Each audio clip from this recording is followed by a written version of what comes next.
the security policies that are so very critical to you.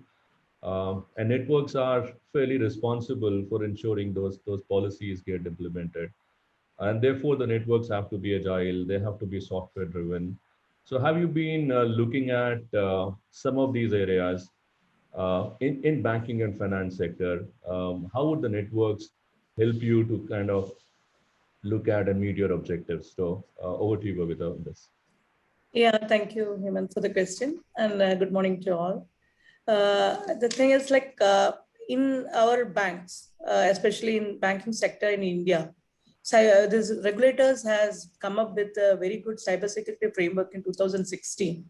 With that framework, all the banks have almost reached security aspects in this hybrid level of security aspect at different tiers. And because of that, I think the security aspects of banking sector in India is much ahead as when compared to the world. So thanks to the regulators for that, because without their help, I think we wouldn't have met the required security features.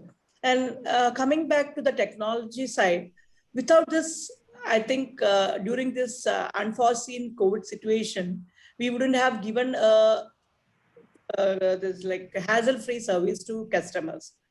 We have gone into the digitalization much early, at least 2 years back.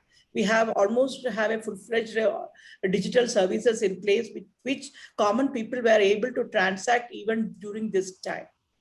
The only problem here comes is the usage of technology. Technology has plus and minus. When we have extended the services as digital transformation to the common people, everyone started using mobiles for their transaction, especially during this COVID situation. And fraudsters are exploiting their illiteracy or lack of knowledge in them to hack into their accounts.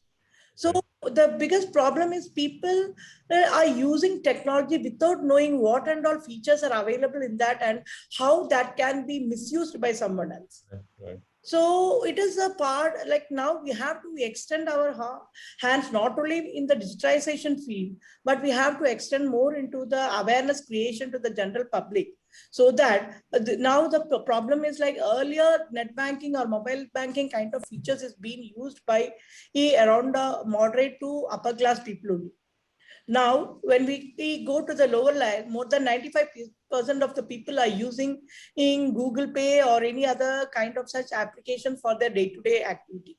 Right. The number has increased in 1 year, and the frauds, being in the banking sector, I am seeing a lot of, there's a rise, almost more than 100% rise in the frauds also. And if we see, all these frauds are just due to exploiting the ignorance in the people and not because any bank is being hacked. Right. People are losing money due to unaware that they're reluctant or unawareness or the literacy in them, how that even if we are sending messages to the customer not to share their password or a CVV or this thing, the fraudsters are capable enough to trap the people into their nets.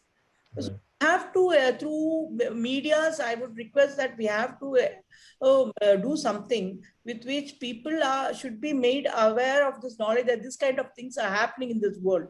Right. So be aware of that. So that is the kind of awareness that we need to give to the people, the general public regarding the technology.